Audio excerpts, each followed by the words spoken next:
വെറും 5 മിനിറ്റ് കൊണ്ട് ബിരിയാണി നമുക്ക് തയ്യാറാക്കാം. നല്ല ചിക്കൻ്റെ അടിപൊളി ബിരിയാണിയാണ് ഞാനിപ്പോൾ ഇവിടെ തയ്യാറാക്കിയിട്ടുള്ളത്. കുറഞ്ഞ ചേരുവകൾ കൊണ്ടാണ് തയ്യാറാക്കിയിട്ടുള്ളത്. അപ്പോൾ നമുക്ക് എന്താണെന്ന് കണ്ട് നോക്കാം. അതിനായിട്ട് 8 സവാള ഞാനിപ്പോൾ ക്ലീൻ ചെയ്തെടുത്തിട്ടുണ്ട്. ഇനി നമുക്ക് ഇതൊന്ന് കുഞ്ഞു കുഞ്ഞായിട്ട് അരിഞ്ഞെടുക്കണം. വലുതാണെങ്കിൽ ഒരു 5 സവാള മതിയാവും കേട്ടോ. നമുക്ക് ഒരു കടായി ചൂടാകുമ്പോഴത്തേക്കും അതിലോട്ട് വെളിച്ചെണ്ണയാണ് ഞാനിപ്പോൾ ഇതിൽ ഉപയോഗിക്കുന്നുള്ളത്. ഒരു 3-4 ടേബിൾ സ്പൂണ് വെളിച്ചെണ്ണ ഒഴിച്ച് കൊടുക്കാം. എന്നിട്ട് നമുക്ക് നേരത്തെ ഇപ്പോൾ അരിഞ്ഞ് വെച്ചിട്ടുള്ള സവാള ഉണ്ടല്ലോ അതിലോട്ട് ഇട്ട് കൊടുക്കാം. ഇത് നല്ലവണ്ണം ഒന്ന് വഴറ്റി കൊടുക്കണം. പെട്ടെന്ന് ഫ്രൈ ആയി കിട്ടാൻ വേണ്ടിയിട്ട് അത് ഒരു ടീസ്പൂണ് ഉപ്പും കൂടി ചേർക്കുന്നുണ്ട്. അപ്പോൾ നമുക്ക് എളുപ്പത്തിൽ തന്നെ ഒന്ന് വഴറ്റി കിട്ടുന്നതാണ്. എന്നിട്ട് ഇടയ്ക്കിടയ്ക്ക് നമുക്ക് ഇങ്ങനെ ഒന്ന് ഇളക്കി കൊടുത്താൽ മാത്രം മതി.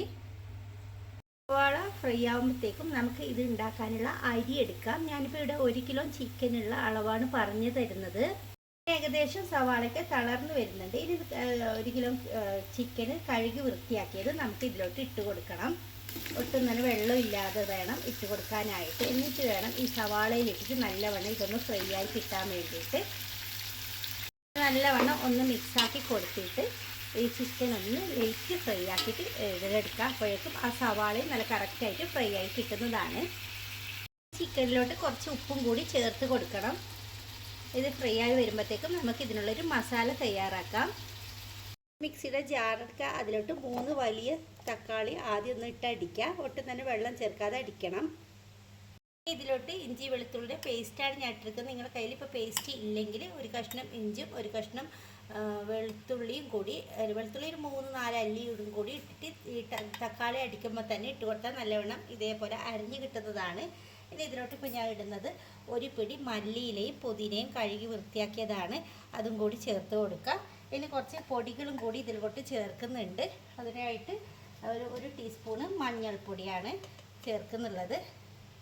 നിങ്ങളെ കയ്യിൽ പച്ചമുളക് ഉണ്ടെങ്കിൽ എരിവിനായിട്ട് പച്ചമുളക് മാത്രം ഇട്ട് കൊടുത്താൽ മതി. ഇനി 1 ടേബിൾ സ്പൂണ് മല്ലിപ്പൊടി ചേർത്ത് കൊടുക്കുക. 1-1.5 ചേർക്കാവുന്നതാണ്. ഇപ്പം ഞാനിവിടെ 1.5 ചേർത്തിട്ടുണ്ട്. 1 കിലോ ചിക്കൻ ആയതിൻ്റെ പേരിൽ. പച്ചമുളക് ഇപ്പോൾ എൻ്റെ കയ്യിൽ ഇല്ലാത്തതിന് പേരിലാണ് ഞാനിപ്പോൾ ഇവിടെ മുളക് പൊടി ചേർക്കുന്നത്. അത് നിങ്ങൾ എരിവിനനുസരിച്ചിട്ടുള്ള മുളക് പൊടി ഞാനിപ്പോൾ ഒരു 2 ടീസ്പൂണാണ് ചേർത്തിട്ടുള്ളത്. ഇതും കൂടി ചേർത്തിട്ട് ഒന്ന് അടിച്ച് വരാം. അതിന് മുന്നേ ആയിട്ട് കുറച്ച് ഗരം മസാല കൂടി ചേർക്കണം. 1 ടീസ്പൂൺ മുഴുവനായിട്ട് ചേർത്ത് കൊടുക്കാം. അല്ലാതെ മറ്റ് വേറെ മസാലകളൊന്നും ഇതിനില്ല. അപ്പോൾ ഇതും കൂടി ചേർത്തിട്ട് ഒട്ടും തന്നെ വെള്ളമില്ലാതെ നല്ലവണ്ണം ഒന്ന് അടിച്ച് വരാം. ഇപ്പോൾ ഇതേപോലെ നല്ല നൈസായിട്ട് തന്നെ അരിച്ച് വന്നിട്ടുണ്ട്. അപ്പോഴത്തേക്കും നമ്മുടെ അരി എന്തായെന്ന് നോക്കാം. 80% വരെ ഇത് വെന്ത് വന്നിട്ടുണ്ട്. നമുക്ക് ഇനി അതിന് ഊറ്റിയെടുക്കണം. ഇതിലത്തെ വെള്ളമെല്ലാം മാറ്റിയിട്ട് എടുത്ത് വരാം. അരിപ്പയിൽ ഇട്ട് കൊടുത്തിട്ടുണ്ട് വെള്ളം മുഴുവനായിട്ട് പോയി കിട്ടാൻ വേണ്ടിയിട്ട്. ഇത് നമ്മുടെ മസാല എന്തായെന്ന് നോക്കാം. അപ്പോഴത്തേക്കും ചിക്കൻ നല്ലവണ്ണം ഫ്രൈ ആയിട്ട് വന്നിട്ടുണ്ട്. ഇനി നമുക്ക് ഇപ്പോൾ അരച്ചെടുത്തിട്ടുള്ള മസാല എടുത്തിട്ടുണ്ടല്ലോ അത് ഇതിലോട്ട് ഇട്ട് കൊടുക്കുക. ഇനി മിക്സിയുടെ ജാറിലോട്ട് 1 കപ്പ് വെള്ളവും കൂടി ഒഴിച്ചിട്ട് ഇതിലോട്ട് ഒഴിച്ച് കൊടുക്കണം. നല്ലവണ്ണം ഒന്ന് മിക്സാക്കി കൊടുക്കണം. ഈ സമയം ഉപ്പ് വേണമെങ്കിൽ ഉപ്പും കൂടി ചേർത്ത് കൊടുത്തിട്ട് വേണം മിക്സാക്കി കൊടുക്കാനായിട്ട്. ഇനി മറ്റു മസാലകളൊന്നും ഇതിൽ ഞാൻ ചേർക്കുന്നില്ല. നല്ലവണ്ണം മിക്സാക്കിയിട്ട് വരാം. ഇനി നമുക്കൊരു മീഡിയം ഫ്ലെയിമിൽ വെച്ചിട്ട് ഇതൊന്ന് മസാല ചിക്കനിലോട്ട് പിടിക്കുന്നത് വരെ ഒന്ന് തിളപ്പിച്ചെടുക്കാം. അപ്പോൾ ഇതിലത്തെ വെള്ളമൊക്കെ വറ്റിയിട്ട് എണ്ണ തെളിഞ്ഞ് കാണുമ്പോഴത്തേക്കും നമുക്ക് ഊറ്റി വെച്ചിട്ടുള്ള റൈസ് ഉണ്ടല്ലോ ഇതിന് മുകളിലോട്ടായിട്ട് ഇട്ട് കൊടുക്കുക. എല്ലാ റൈസും ഇതേപോലെ ഒന്ന് ഇട്ട് കൊടുക്കുക.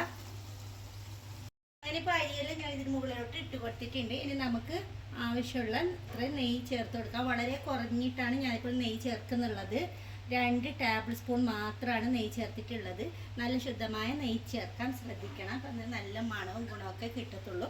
ഇനി കുറച്ച് മല്ലിയില പുതിന മുറിച്ചിട്ടതും കൂടി ഇതിന് മുകളിലോട്ട് ചേർത്ത് കൊടുക്കുക. ഇനി ഇതിന് മുകളിലായിട്ടായിട്ട് കുറച്ച് ഗരം മസാല അങ്ങിങ്ങായിട്ട് എല്ലായിടത്തും എത്തുന്ന വിധത്തിൽ ഒന്ന് വിതറി കൊടുക്കുക.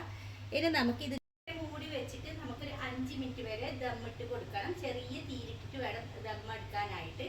അങ്ങനെ നമ്മുടെ ബിരിയാണിക്ക് റെഡി ആയിട്ടുണ്ട്. ഇനി നമുക്ക് ഇതിനൊന്ന് സെർവ് ചെയ്യാം. വളരെ എളുപ്പത്തിൽ റെഡിയാക്കാൻ പറ്റുന്ന ബിരിയാണിയാണ്. അപ്പോൾ എല്ലാവരും ഇതൊന്ന് ട്രൈ ചെയ്ത് നോക്കണം. ഇഷ്ടമായാൽ വീഡിയോ ഒന്ന് ലൈക്ക് ചെയ്യാനും അതേപോലെ അടുത്ത് നിങ്ങളെ കൂട്ടുകാർക്കും ഫ്രണ്ട്സിനൊക്കെ ഒന്ന് ഷെയർ ചെയ്ത് കൊടുക്കണം. അപ്പോൾ ഇതുപോലത്തെ ഈസി റെസിപ്പികൾക്കായിട്ട് ചാനലൊന്ന് വിസിറ്റ് ചെയ്യാനും സബ്സ്ക്രൈബ് ചെയ്യാനും മറക്കരുത്.